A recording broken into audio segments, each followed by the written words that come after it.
नमस्कार। आज हम उत्तरार्ध आधुनिक काव्य के साकेत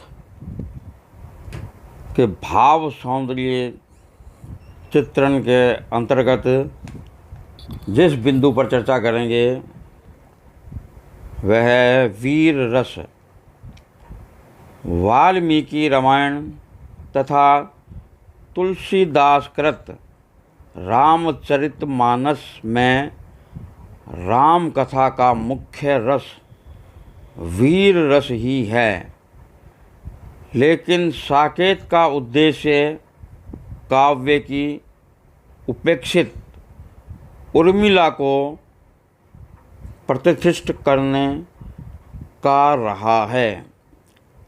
अतः इसमें श्रृंगार रस का प्रधान हो जाना स्वाभाविक है। श्रृंगार और करुण रस में इस महाकाव्य में वीर रस की भी दिव्य और सात्विक झांकी दिखाई देती है। 11वां और 12वां सर्ग वीरोत्साह का सम्यक तथा आनंदपूर्ण चित्रण करते हैं।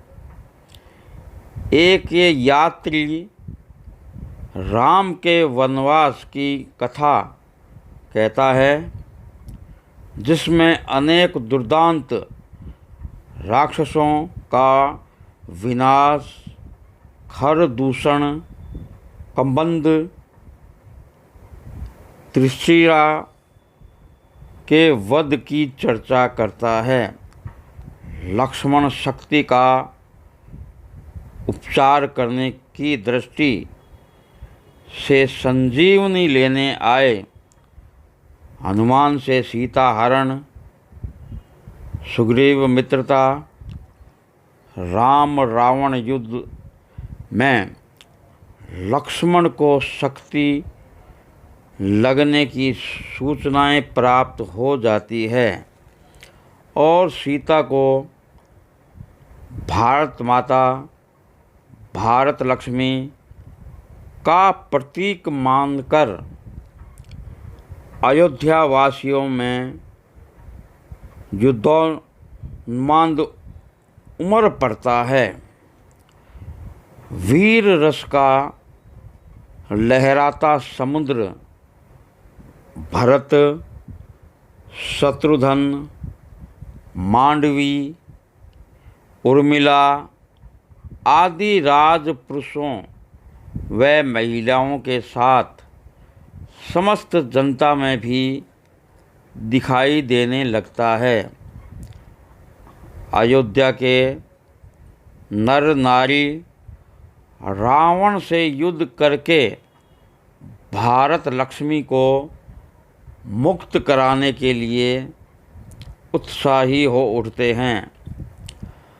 भारत लक्ष्मी परी राक्षसों के बंधन में सिंधु पार वह बिलख रही है व्याकुल मन में। भरत युद्ध के लिए कटिबद्ध थे। ऐसे में कौशल्या का वात्सल्य उसे युद्ध में जाने से रोकना चाहती है कि सुमित्रा वीरतापूर्वक भरत को युद्ध के लिए विदा करती है। अब तो कैकेयी भी वीर माता बनकर पुत्र को युद्ध में जाने की प्रेरणा देती है और समय भी युद्ध में जाने के लिए सन्नद्ध है। भरत जाएगा प्रथम और यह मैं जाऊंगी, ऐसा अवसर भला दूसरा कब पाऊंगी। किंतु शत्रुघ्न अपनी माता कैकेयी को युद्ध में जाने से यह कहकर रोकते हैं कि जब तक एक भी पुरुष यहाँ जीवित है, नारियों को युद्ध में जाने की क्या आवश्यकता है। भरतखंड के पुरुष अभी मर नहीं गए हैं, कट उनके वे कोटि कोटि कर नहीं गए हैं। समस्त अयोध्या में युद्ध के लिए अनंत उत्साह का परावार उमड़ पड़ा। अयोध्या की स्त्रियां भी युद्ध में भाग लेने के लिए आतुर हो उठी। योद्धाओं ने शस्त्र धारण किए। भरत ने युद्ध में वीर गति पाने का उद्बोधन दिया। सोने की लंका नगरी को लूटकर ध्वस्त करने की उमंग योद्धाओं में भरी जाने लगी।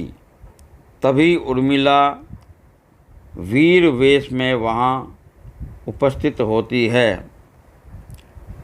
इस प्रकार साकेत में उन चरित्रों के द्वारा ही वीर रस की सृष्टि की गई है जो सामान्यतः राम कथा में वीर कर्म से दूर ही रहते हैं। उन्हें वीरता प्रदर्शन का अवसर ही नहीं मिलता।